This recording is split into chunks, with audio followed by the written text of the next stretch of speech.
Guys, welcome to my channel. My name is ReadingBear and I hope you are ready for some more stories. And today, we'll take a look at some new entitled people content. If you enjoyed my content, please don't forget to subscribe to my channel and post some bear emojis in the comment.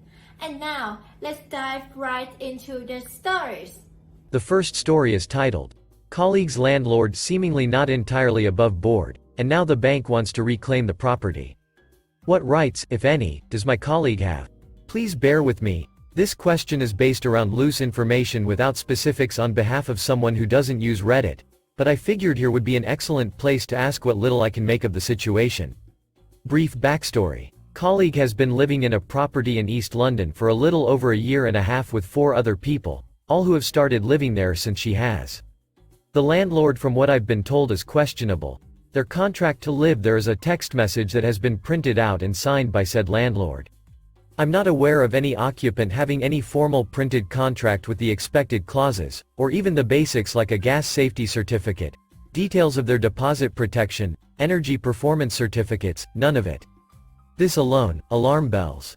Through whatever methods, their relationship with said landlord has been relatively harmonious so far, apart from the occasional utility breaking down and repairs being considerably delayed. The current issue. The agent has phoned the occupants today to inform them that the lender is taking action to reclaim the house, and that they shouldn't pay to the landlord's account because it will go straight to the bank. The landlord is supposedly negotiating on behalf of the occupants until the end of April, but based on previous landlord action, I'm taking this with a pinch of salt. Colleague wants to know her rights. Housemates want to go cold turkey on the agent, landlord, and break lines of communication. Thus far, I have advised my colleague to not cut off the one source of information they have with this predicament. The questions. With consideration of COVID adjustments to housing. 1. What, if any, rights do my colleague have in this situation?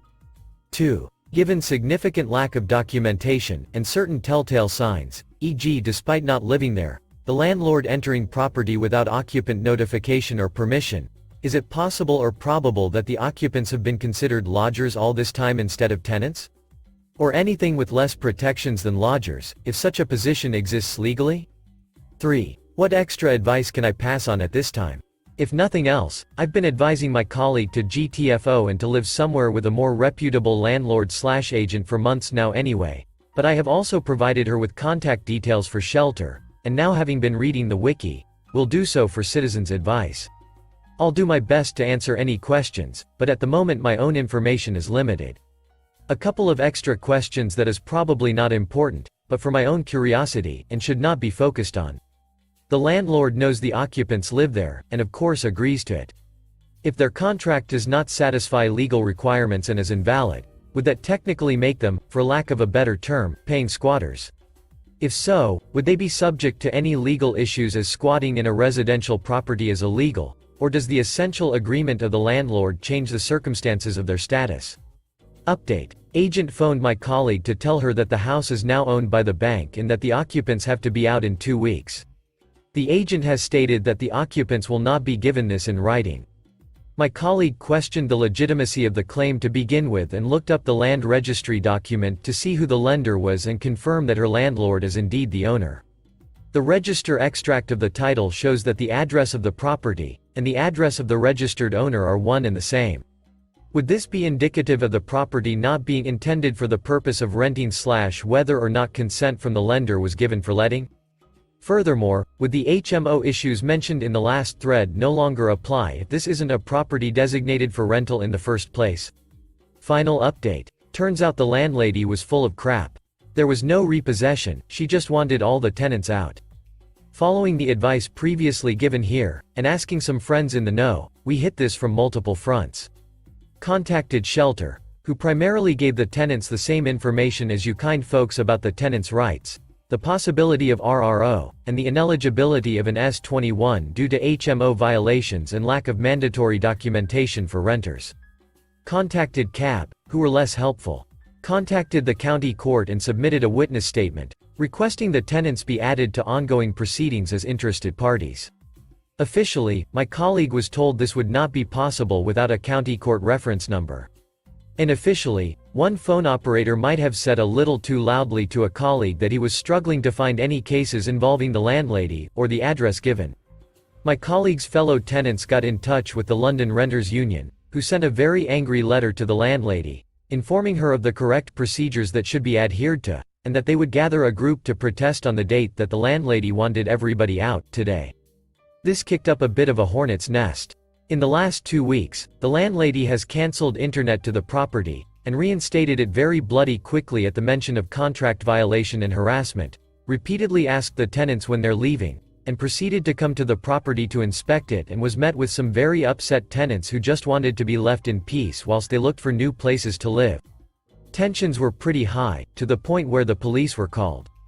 The landlady was caught in various lies, to the point where my colleague produced the binder we made containing all the research we've done, and screenshots of all conversations sent by both the landlady and her agent.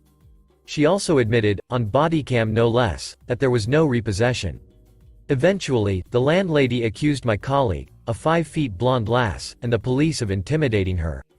She kicked off further, and the police removed her from the property to prevent a breach of the peace.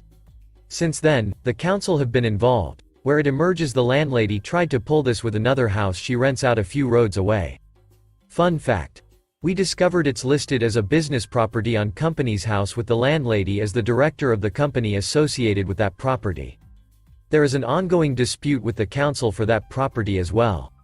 The council are taking things forward from here, assisting the tenants with their RRO to the first-tier property chamber, and the tenants are staying at the property until a Section 21 is issued, which again, likely contested due to the varying violations mentioned earlier, or they find somewhere new to live.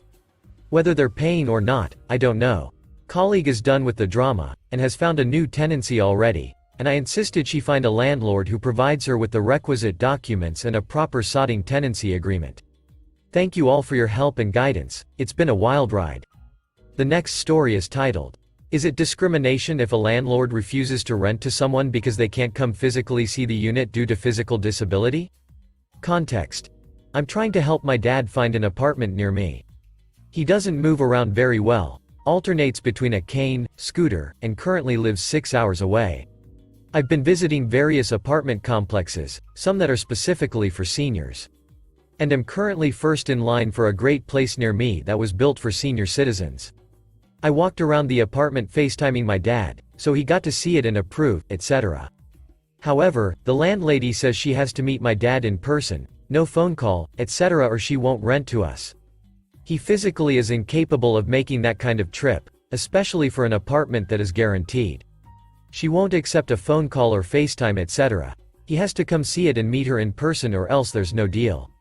I already submitted a $100 non-refundable deposit, which she initially said locked in the place. Do I have any recourse here?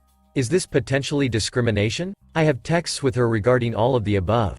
Should I at least pursue the $100 if she refuses to rent to us? The way she pulled out this requirement at the last hour feels suspicious to me. Update. Fortunately, we got a call back and he got the apartment. The landlady spoke to my dad on the phone and decided to move forward in sending him the lease to sign. This means my request for specific advice is at an end. Feel free to discuss what my options would have been if they had denied us, as I'm curious what the advice in that situation would be. The next story is titled, "Do we have grounds to break the lease and maybe get some money back?" A timeline of events related to our apartment. Moved in on August 26, 2016. Same day, we realized our air conditioner wall unit provided by the apartment, per our lease agreement, did not work. Emailed our property manager on August 27th, August 29th, August 30th, August 31st, September 7th, and September 8th. Finally, on September 8th, a temporary window unit, red, very small air conditioner that only cools the air immediately surrounding it, was placed in our apartment, which has since been removed by our landlord because they decided it's cold enough that we don't need it. We had to buy a $400 portable air conditioner out of pocket just to have a temperature below 78 degrees in the apartment. Our wall unit still has not been repaired or replaced. Discovered our bedroom window was broken on August 28th. I attempted to open the window and the bottom of the pane came out of the frame into my hands, as if it is not secured into the track. A strong gust of wind could blow this thing out of its frame.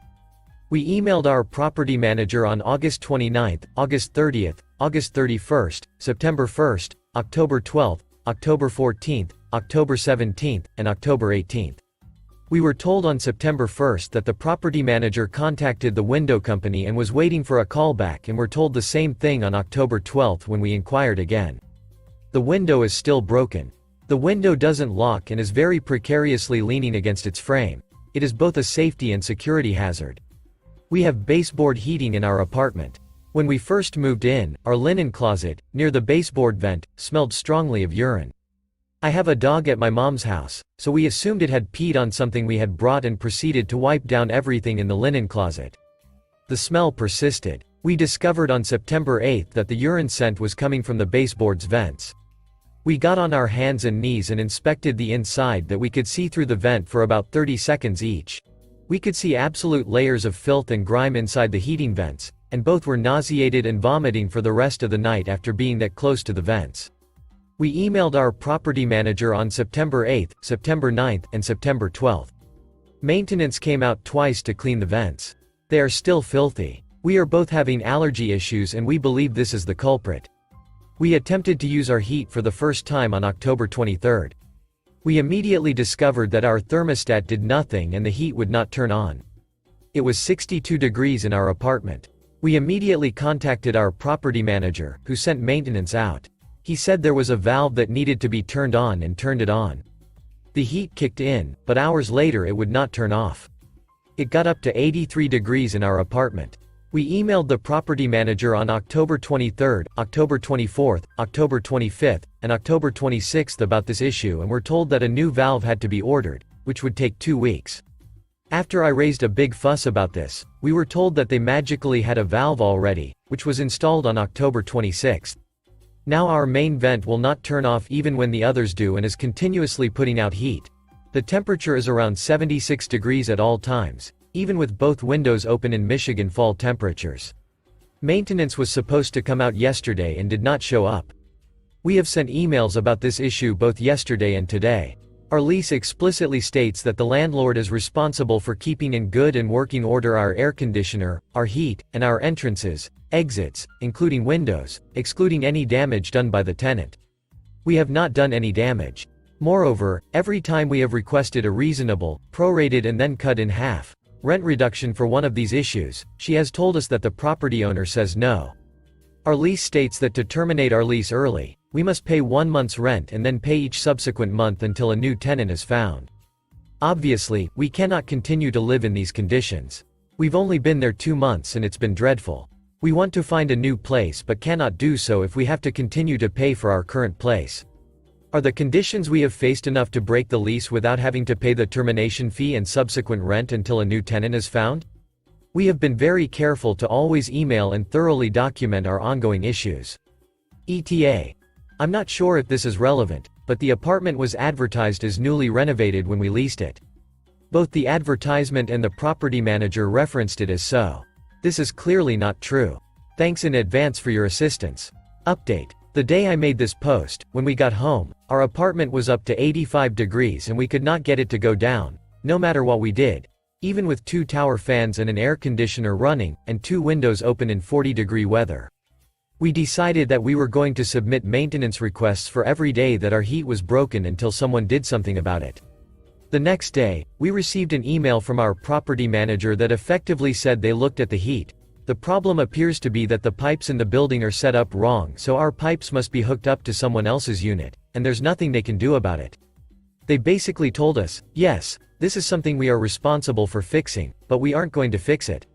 So I emailed the property manager back to provide notice that we would not be renewing our lease when the lease term ends, in August of 2017, and that we would be pursuing our legal options, including but not limited to constructive eviction for our apartment's violation of the terms of their own lease, as well as the violation of local city ordinances regarding heating and the broken windows that didn't lock, specifically stating which ordinances were being broken. I stated that we would be happy to amicably end the lease immediately with the understanding that we would not be held liable for the penalties of early termination of the lease, but we would pursue legal action if this could not be done. My partner and I then proceeded to leave reviews of our experience on apartments.com, Facebook, rent.com, apartmentratings.com, basically everywhere we could. Following the reviews, we got a response from our property manager saying she spoke to the property owner, and we could give 30 days notice and move out if we would allow them to show the unit with 24 hours notice during the rest of our tenancy, and that we would not have to pay the penalties for breaking the lease early. She's preparing a written agreement stating same, but we have already verified explicitly with her in multiple emails that we are being released from our lease.